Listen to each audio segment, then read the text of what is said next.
டே பாபாவோட பிளெஸிங்ஸோட நமக்கு என்ன மெசேஜ் கொடுக்குறாருன்னு பார்க்கலாம். இந்த மெசேஜ் பார்க்குறவங்க கமெண்ட் செக்ஷன்ல ஓம் சாய்ராம்னு டைப் பண்ணுங்க.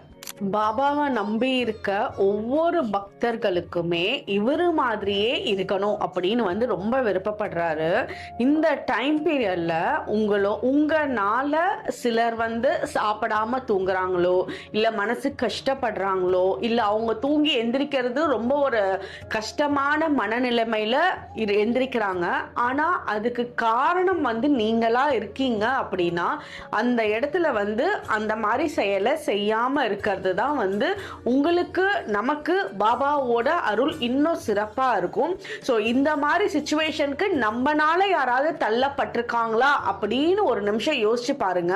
அப்படி யாராவது இருக்கு, நம்மளை அறிஞ்சோ அறியாமலோ சிலருக்கு அந்த மாதிரி நம்ம பேசிட்டோம் அப்படின்னா அவங்க கிட்ட டைரக்டா பேசி ஒரு சாரி கேட்கறதோ, இல்ல அவங்களுக்காக சாரியே டைரக்டா கேட்க முடியலன்னா கூட ஏதாவது சில நல்ல விஷயங்கள் அவங்களுக்காக நம்ம செய்யறதோ பாபாவோட அருள் பல விதத்துல பலரோட மூலியமா நமக்கு வந்து சேரும். சோ பாபாவோட எதிர்பார்ப்பு இந்த நேரத்துல இதுவாதான் இருக்கு. ஓம் சாய்ராம்.